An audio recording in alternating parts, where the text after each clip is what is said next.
Welcome to the HigherEdJobs Podcast, 2023 year-end edition. I'm Andy Hibble, Chief Operating Officer and one of the co-founders of HigherEdJobs. And I'm Kelly Sherwin, the Director of Editorial Strategy. Today, I'm really excited that we have our entire editorial team together. We have Monica Siren, our Assistant Director of Editorial Strategy, Research and Coordination, and Leah Jackson, our Assistant Director of Editorial Strategy and Staff Writer. So glad you guys are here with us. Happy to be here. Yeah, thank you for having us. And we were all really excited that we were going to be able to be all together. And normally when we're all sitting in our normal chairs, we're at home. We're in 3 different states if we're not traveling. But we were all going to be in one place, and we are in one place. We're all in Chicago, except I'm not in the studio because I have COVID. So basically I have you 3 that I get to look at through the wonderful world of Zoom. Yeah, life kind of throws some curveballs at you, and pivoting is necessary. I am glad that we did get the opportunity to do this, and I'm sad not to be with you all. But I don't know if we want to go too far into this because I think it's a little bit of kind of what we've done every year. But if you haven't joined us for one of these in previous years, what we try to do here is choose our favorite pieces from the year and each choose one because we all have many. And would you guys be okay if I kind of started off with mine? Go for it. I kind of wanted to start off because I actually thought that this was a very good topic to start with before we start discussing and debating, is the word I'd use, some of the other articles, which is an article that's called Rules for Fair Fighting at Work. I thought maybe we should set some ground rules on how our good friend Dan Griffith wrote a piece back in June about how to work together in a way when sometimes we can't work out our differences, which I guess one of the reasons this article resonated strongly with me is because this topic in general seems to be a thread not for just higher education, but for where society is today. We have a place that we get to nowadays where we might not be able to see eye to eye with the person next to us, and we might need to be able to live with it. And Dan's advice here, I thought, was really, really, really good. And the first thing he put in there, and I think it's the most important part, which is take responsibility for your actions, reactions, and emotions. And I really, particularly on that topic, think that folks really should be in touch with their emotions when they know that there's conflict, particularly when there's conflict where you know it's going to be unresolved and you're going to have to work with others. Understand that emotions are not something that you can act on. Emotions are absolutely something you're going to have, but acting on your emotions in these instances are going to make the situation worse and cross the line from being professional and not seeing eye to eye to being unprofessional and being disagreeable as a team member. And if you're in one of those situations, being aware of your own emotions and understanding you need to set those aside, work through them, don't expect yourself not to have them, is probably the best place for folks to go. So I looked at this piece, and the one part I took away from it, and I tried to look at it from both somebody who manages people and somebody who wants to be a good teammate, that from a management perspective, if one of the topics that you're disagreeing with one of your coworkers on is a professional one, and you don't necessarily have the clarity to resolve what the direction is from your leadership, it's incumbent upon your leadership to let you know, hey, I think A, my team member thinks B, what is it that you want to do? And then at that point, once that's clear what is to be done, everybody should be pulling from the same side of the rope in the direction that should be done.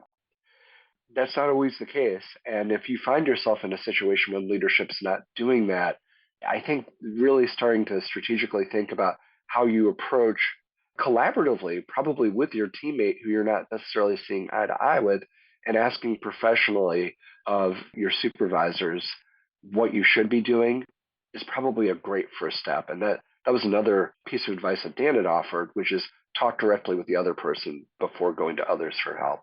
Find out what it is and make sure you have that direction. In some of these instances, many topics today put people in their various camps. They see a position one way, other people see a position another way.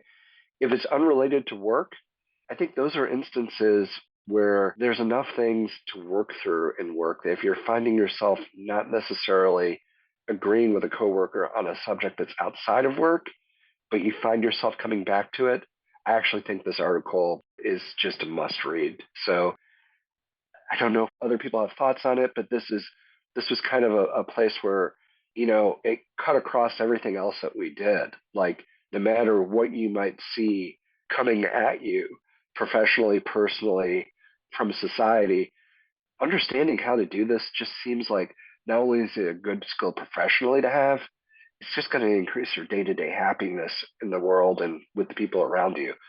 Remember, if you disagree with somebody, you're not disagreeing with them, you're disagreeing with an idea or a thought that they have. There's lots of good in people. Try to seek that out. Thanks, Andy. You summarized that really well. And thanks, Dan, for writing that article. Good pick, Andy. So there's so many things that you touched on that I agree with. And I like that you said that oftentimes people are in one camp over the other. And yeah, it could be at the Thanksgiving table. It could be at work. And I might believe something and this other person might believe something different. Also, like what you're saying, like emotions are there, but we can't necessarily always react on them.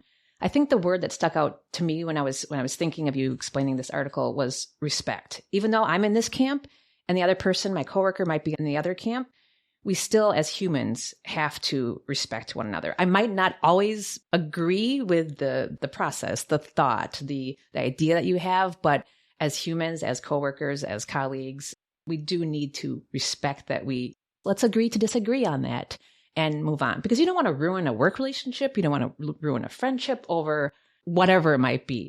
I don't know how you guys feel in the studio. I don't want to speak for everyone, but I think the word respect is kind of what jumps out to me. Yeah. Monica here.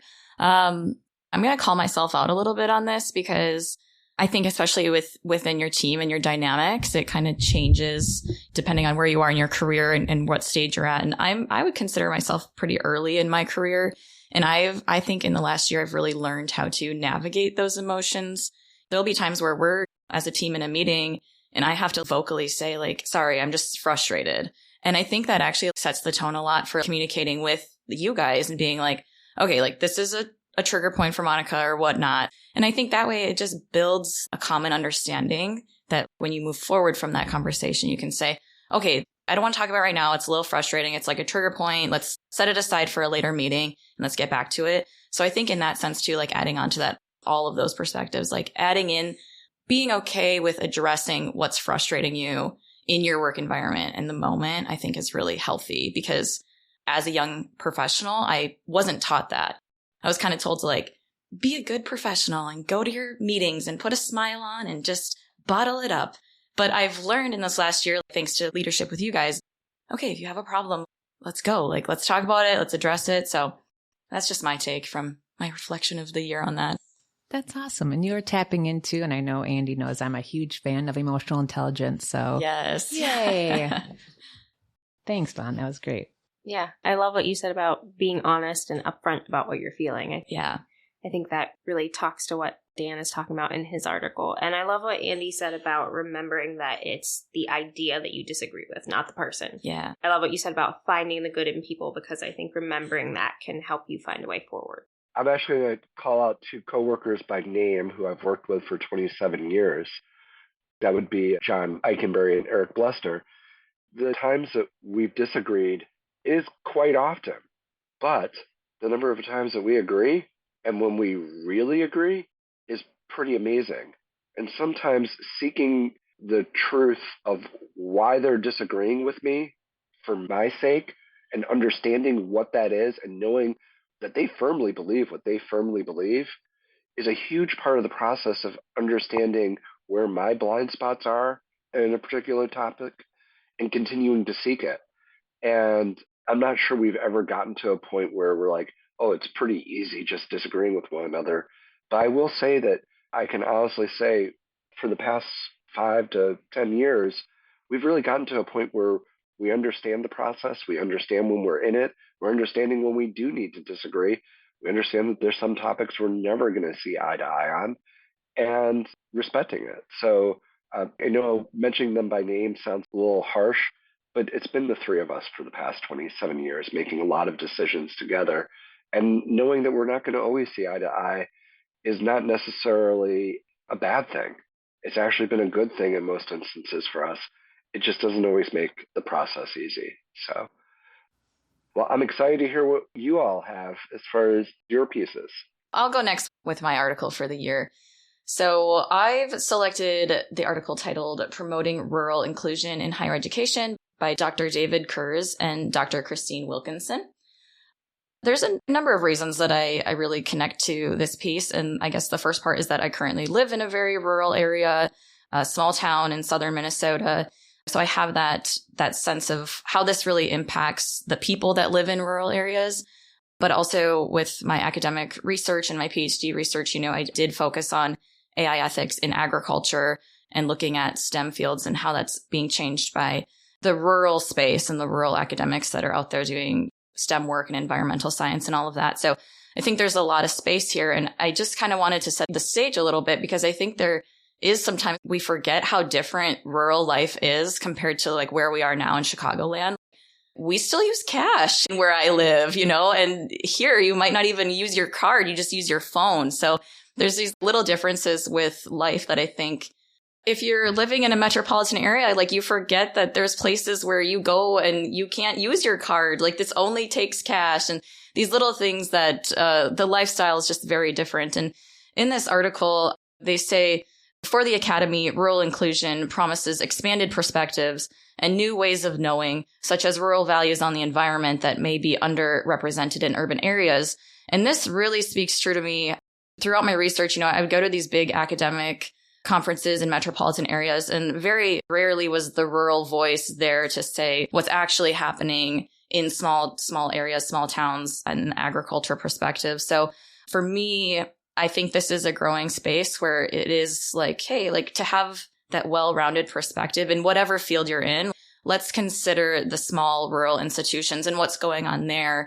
And also just being considerate of the access to resources and community resources in rural areas is really important, especially for student life. I mean, say we're here in this big metropolitan area, you have access to so many community resources and campus safety resources, the city police, you might have a suburban area with lots of different safety resources. And in a rural area, you might have just your local police department or your local food shelf or your local, these aspects of rural life that are just very different and do impact a rural campus a lot differently. The article also says, in particular, we suggest that higher education can benefit from rural recruitment and training, co-production of knowledge with rural communities, and reshaped academic advancement standards. Through these pathways, we can expand conceptions of diversity, equity, inclusion, and justice, promote justice, and encourage mutually beneficial academic rural partnerships. So the growth here I would love to see in the new year and beyond is really having more communication between the metropolitan universities and the small rural universities, bringing those resources together, the opportunities together, and, recognizing that for some people, the rural institution is their next step in life and they're in that springboard forward into a better future. So offering the metropolitan access to like different resources would just be great to see if we saw that, kind of come together more in the new year. So that's kind of my thoughts on that piece. So thank you, Dr. Kurz and Dr. Wilkinson, for writing that for us. It was great.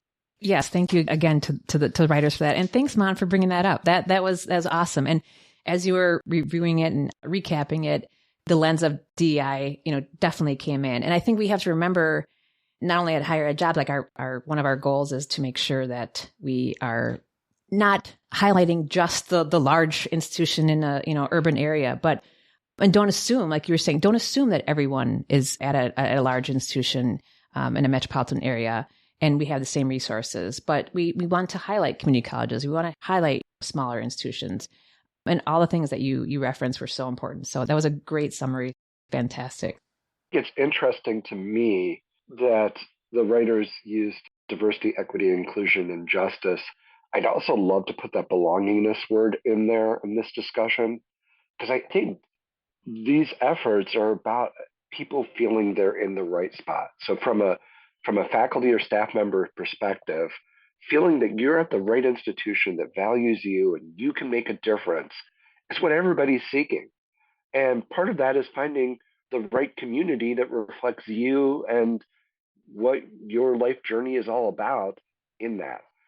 I also think it's interesting as we look in academia and you kind of think about that sitting in Chicago, we're in one of the largest metropolitan areas in the US. But there's a lot of places where it is considered a metropolitan area and a city as opposed to a rural community where a college is. Colleges, in many instances, are in the quote unquote biggest city of their region. I was actually just a few weeks ago along the Atlantic coast, stopping in some colleges and cities I'd say would reflect that. They were definitely cities, but the rural communities that surround that, the multiple rural communities that surround those cities, are a big part of it. And thinking a little bit about our other main offices in State College, Pennsylvania. State College is a good-sized city. It's a very good-sized city. But there's a lot of communities where a lot of our coworkers live in that are considered more rural. And understanding that the reflection of this campus you might be on might have a mix of that, I think is important to remember. Even in a lot of Chicago institutions, you might see that. It's not too far to get into the more rural parts of Illinois or the more rural parts of Wisconsin or Indiana, where here in the quote unquote tri-state area, you can definitely get there. And it's, I want to say, slightly over an hour from here in a small town called Sheffield, Illinois, a smaller community that had a community-wide effort to save its grocery store because the man who had run it, second generation, had ran it his entire life, wanted to retire. And it required the community to do that and how important it was for that. And that was probably no more than 100 miles from Chicago. So when you're kind of looking at that, remember the community you may be in, you may consider urban or a city community. There's a lot of inclusion work to be done to make sure that we understand that community most likely is not going to be ubiquitous. Right, 100%. Well, thanks, Monica, for highlighting your article. Leah, do you want to take a stab at it? Join us next time for part 2 of our year-end roundup. Thanks for listening, and we look forward to talking next time.